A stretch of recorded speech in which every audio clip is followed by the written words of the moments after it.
It's been a while, hasn't it? Hello everyone, welcome to Breaking Character LARP. My name is Roy, and today I'd like to talk to you about one of the most unique LARP experiences that I've ever been to. This past June, I was lucky enough to make my way out to Cooper's Lake and attend DrachenFest United States, DrachenFest US.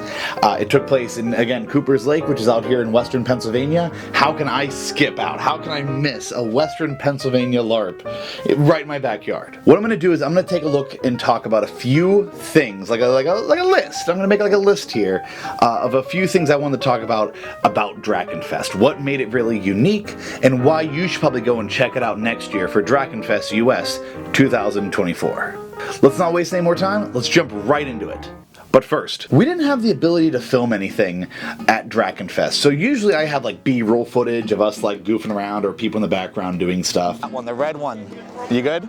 Yeah. Are we recording now? Okay, don't look like a dingus when you don't smile like a dingus. Okay. I don't have anything like that for this video, so I've included clips from cartoon shows and movies and stuff just to kind of fill in that. So it's not just me sitting here for X number of time, X number of minutes sitting here just talking at a camera. For those of you who don't know what DrachenFest is, DrachenFest really quickly it's a once a year LARP. It's a very big festival fair style LARP. You have a series of camps. You have blue, you have red, you have shadow, you have silver, you have green, and of course then you have the bazaar and everybody else who's involved in that kind of towny stuff. And you're competing against each other for dragon eggs.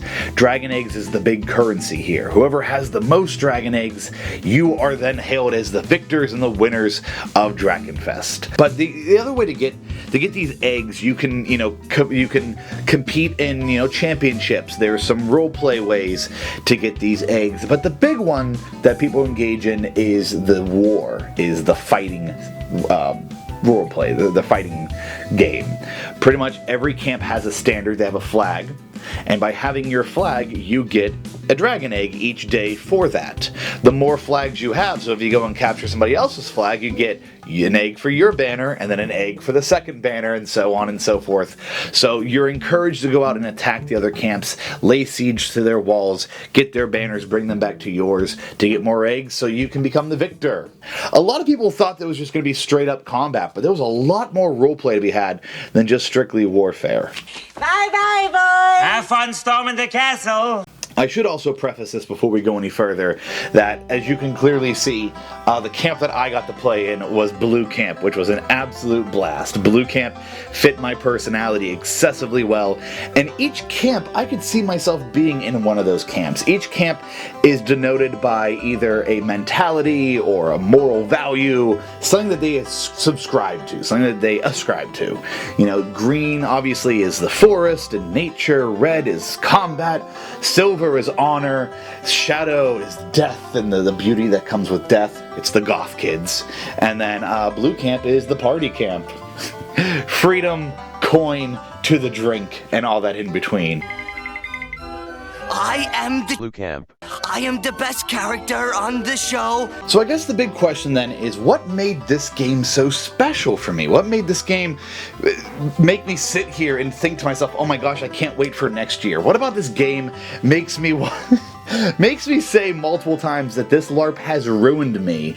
Well, that's what I want to talk about. I want to talk about the big things that really made this game unique. I'll start with some of the smaller parts, and then I'll try to end up with the big one, just like a real writer would. You save your strongest argument for last or something. Second rule of Fight Club is you do not talk about Fight Club. Since it was one of the first things that really came to mind whenever I thought about doing DrachenFest, is we'll talk about the combat. The amount of people at this game made it so unique. I don't know the numbers exactly. I heard 600, I heard a little bit more than 600, so I'm not going to say any numbers out loud, that's definite. But this was definitely the largest LARP that I personally have ever been to, which means that the combat, the fighting, which I'm used to like 10 people versus 10 people or even fewer, we're talking, war parties of 50 plus people charging out and fighting against war parties of 50 plus people, so you got 100 people on the battlefield. It was actually really unique. I will never forget the moment coming out of Blue Camp, turning up the road, you kind of made a little bend into the field, and boom, you just saw Shadow Camp under siege, and you just had, I believe it was all 3 other camps were against them, and just seeing just that mass of people and everyone in armor and everyone with their weapons up, you know, it was intimidating. It was really scary. That moment will stay in my mind for a very long time. Send these foul beasts into the abyss! He said it! He said it! There were smaller engagements. You could get into some smaller fights, and there was even some one-on-one fights here and there that I've seen, but most of the fighting that I took place in was in the large-scale fighting outside of these camps, you know, laying siege to another camp, or the final battle, which was absolutely spectacular. Again, I'm sure that this was held at Cooper's Lake, so there's a lot of people in the SCA or people who go to Penzic who are just like, ah, man, dude, they pull in 10,000 people to these games. But again, for a LARPer, for a boffer LARP, having 600 combatants, 600 people out there for this fighting was unique. So if you've never experienced that, I would definitely recommend coming to this game for that experience alone. That was incredible. As for fighting in combat, it was a lightest touch, so you were supposed to, you know, pull your hits. There were a few times where, and again, it's just like any other LARP. Just like any other LARP, sometimes people get unsafe. The group that I did want to briefly talk about is the Archers. Arrowed! Ow, my skin! I never played in a game with archery before, so this was the traditional LARP bow, you know, which is a normal bow that has, you know, 35 to whatever poundage, and then you're shooting LARP arrows, which is a real arrow that at the tip then has foam on it instead of, you know, an arrowhead. So it can either be foam or it could be latex. So I do have to say, first and foremost, incredible job, Archers. You guys brought a lot to the game. The simple fact of you being there elevated my experience in a way, because I never fought bow and arrows. You know, I've had shield walls before, I've had pole arms before, you know, giant monsters, we've all had that kind of fun stuff. But actually seeing an archer aim at you, let loose, and crack you right in the thigh is like, oh, that is such a weird experience. I do have to say, though, this was a major complaint that people talked about, was the safety of the archers. And again, hats off to you guys for doing what you're doing. I want you guys to be there next year. I want to see archery next year, but I did see some people getting hurt. But I want to be very clear and upfront. I want people to understand that I thought that the archers were awesome. We've talked about wanting to become archers because it just looks so cool, but that was a safety issue. That definitely was a safety issue, and I know that they're looking for how to fix that, how to solve that into the future. One of the fun things about the game was the diplomacy. Diplomatic community. You were supposed to make allegiances and have diplomatic agreements with the other camps. And Blue Camp had one of the strongest relationships you could have had with Shadow Camp. We called it the Abyss. There it is! There it is! So the two camps were pretty much BFFs. There's no way we're never going to split apart. Good friends. And that was legit. That was really cool. It was fun to have that role play of seeing another camp and being like, yeah, we're BFFs. Come on in. We're going to hang out together. That was really fun stuff. Friends and our friends are not friends. The guild has been providing first-rate professional menace to all who qualify. There was roleplay for different guilds. So, for instance, you do have the Alchemy Guild, you had the Magicians, the Mages Guild, you had a Fighters Guild, and then you had another guild, which was, the big joke was that it was the Unknown Guild. No one knows who this group is. It's still a group that shall not be named. Let's drop the joke on that. It's the Thieves Guild. There was definitely a Thieves Guild out there as well. I did, however, see a major lacking of a guild. We ran the armory at Blue Camp, so we were fixing armors. We were fixing armor, and we were building war engines, and you know, but there wasn't a Crafters Guild, and I know that people were in the works of working on that, so I can't wait to see next year what the Crafters Guild is going to look like. At the Fighters Guild, you can learn a skill, and then, you know, you could use that in-game. It was kind of their version of progression. An alchemist can learn more potions, a mage can learn new skills, you know, the Thieves Guild can learn more thievery skills or sabotage, what have you. But, you know, you're kind of missing an entire group. Yeah, the alchemists got their fun roleplay, but the rest of the crafters really didn't. it. So I saw that as a major issue. And again, it sounds like players are going to do that on their own. They're going to propose that idea.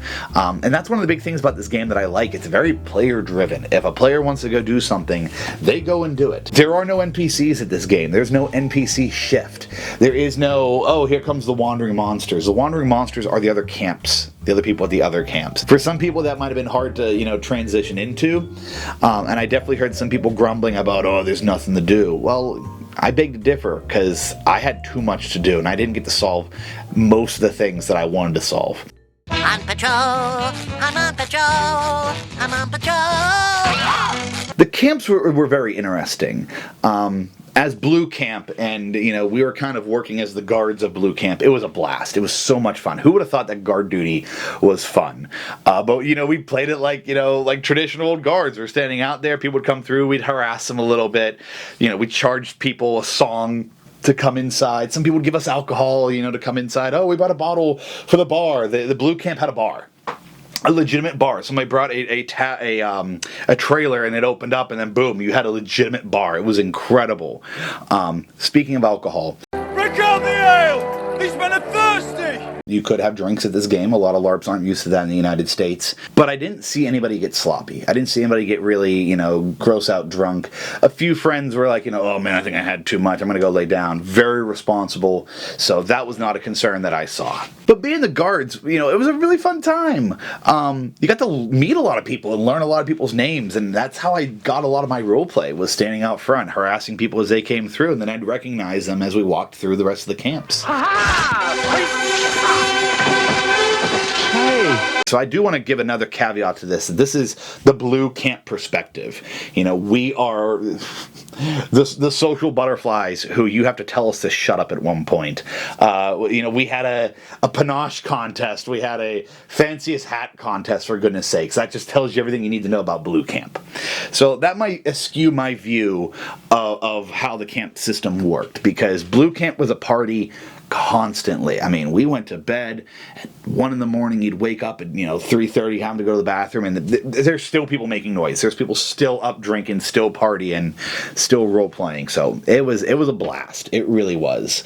I guess that's my big tip for next year. If you're going to come, please bring something for the bar. Those people really, hats off to the Blue Camp bar. This video could be nothing but hats off to players, but I did want to say hats off to the Blue Camp bar. You guys really made that game something. I will be bringing a keg of Yingling next year for you guys.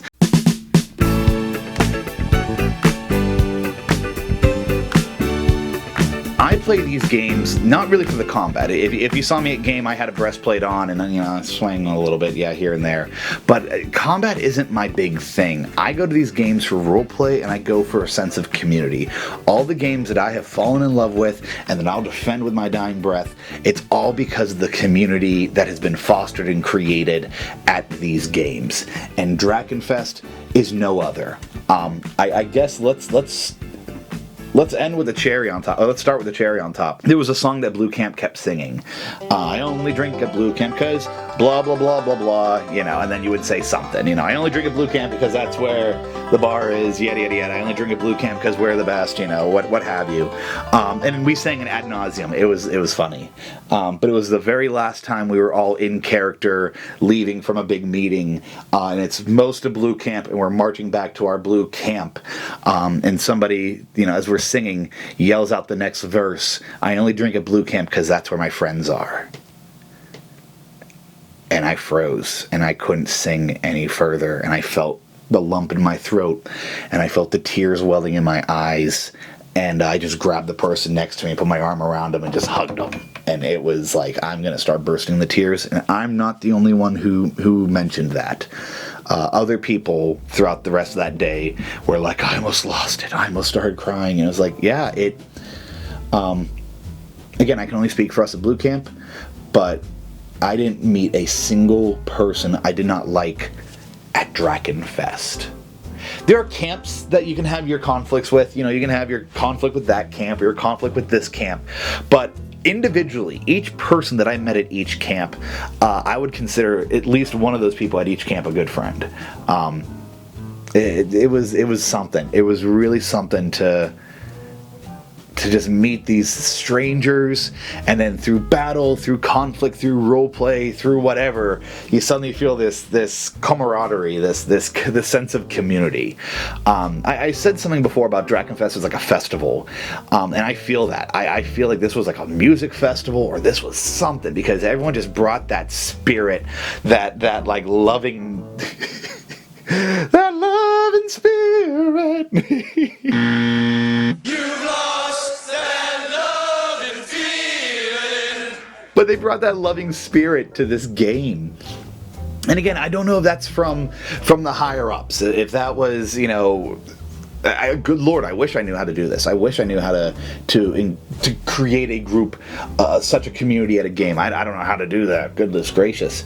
But they somehow did it. They somehow pulled these people together, because it was an international game. There were people from other various countries who showed up. People from all over the United States who showed up. People from very different gaming systems. So I will be going back to DrachenFest, not because, you know, the combat was so much fun. Yeah, the combat was great, you know, sword fighting was great, whatever. But it truly was the friends that we made along the way. That was the real treasure. That was the real dragon egg that we all earned. We learned that friendship is more important. That sense of friendship really caused me personal distress, because we're blue camp, we're gonna go attack this other camp, we're gonna go attack red camp, and I'm like, we're gonna go attack red camp. I made friends with those guys out front, you know, the guards. I made friends with them yesterday, and now I'm being ordered to turn the cannon and fire into them. Like, I don't want to do this, man. I don't want to fight this. You seem a decent fellow. I hate to kill you. You seem a decent fellow. I hate to die. You know, that did cause some distress. The other thing that was at this game that was very shocking, which I loved, was the lifting up. People were lifting up each other's play.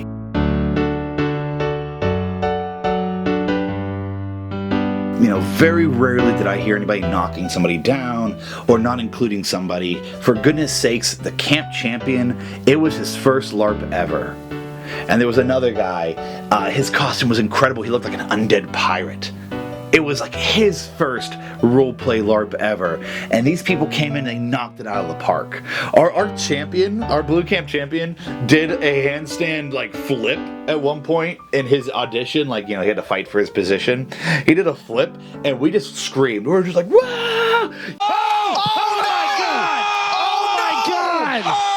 Oh my God! Yelling and hooting and hollering. Like, it was incredible. And when we talked to him afterwards, he was like, I was so nervous. That was just pure adrenaline, man.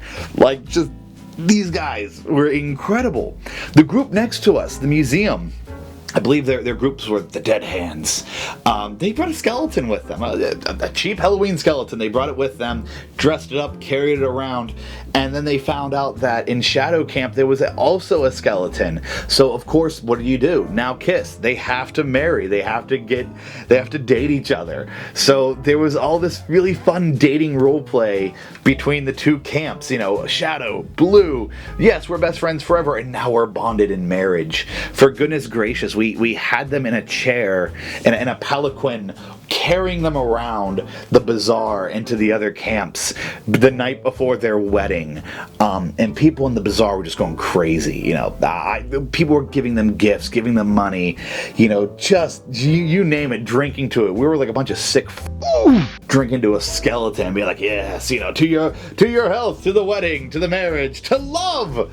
It was something. I mean, for goodness gracious, I was a groomsman, and so we stood out there in the pouring rain, the biggest rain of the night, of the day, you know, of the entire weekend. We're staying there in the pouring rain, and a few of us were like, we're standing out here for a plastic skeleton. But it was more than that. People coming out to see the marriage of these two skeletons, you know, and them exchanging their vows and everything. And again, that was created by some people who this was one of their first LARPs they've been to. That amazing roleplay pulled in multiple camps, I'm gonna say it, hundreds of people into this roleplay, and the dragons were like, that was such an incredible moment, and gifted them a dragon egg. You know, the thing that you would fight an entire camp for. These incredible role players brought this experience. and lifted everybody else's play. The same with the orcs. My hat's off to you orcs. Again, you guys looked incredible. One of our really good friends from another LARP came up to us, had a whole conversation with us, and we're like, huh, what the heck, what was up with that guy? And then only later turned out it was one of our good friends. He's actually in DrachenFest Germany right now as I film this, by the way. But you orcs, you guys elevated us again, There was a guy at the final fight, and he's out there, and he's like hunched over, and he's got his bow, and he's shooting like this, and I'm like, he looks like an orc from Moria. I'm like, oh my god, you look so cool. It was awesome. If I had the fortitude and the temperament to wear that much makeup and that much costuming out in the June sun, I would join you guys in a heartbeat. But it was something. The roleplay that you orcs brought to the game, and that was everyone. Everyone brought in incredible costumes. Everybody brought incredible ideas, incredible roleplay with them. It was so lifting. And again, me, an old grumpy LARPer, we're Grandpa LARP or something. Seeing all these other LARPers bringing their A game, bringing a fresh new look to these things, was inspiring to me. It makes me want to go out, and now at the LARPs that I play, I want to bring that energy back. Again, I mentioned earlier that this is the LARP that ruined me. The LARP that now, every time I go to another game, I'm going to sit there in the back of my mind and think, wasn't good as DrachenFest. Yeah, that was a cool fight. Wasn't good as DrachenFest. I'll be sitting around a fire somewhere smoking a pipe thinking, this feels good. It's not the same as DrachenFest. But I'm not going to do that to myself. I'm not going to pain myself with that. What I'm going to do is I'm going to see the positives, the things that other people in the LARP community brought to this game, and I'm going to take that with me to my home games, to the other games I'm going to go to throughout the rest of this year. I do want to give a quick little shout out to everyone who made that game possible, from the game runners to the directors to our camp, our camp heads, our camp leads. You guys are the ones that made this thing work. You guys gave up your experiences. You guys gave up a weekend, or some of you, a legitimate week of your lives to make this experience happen for us.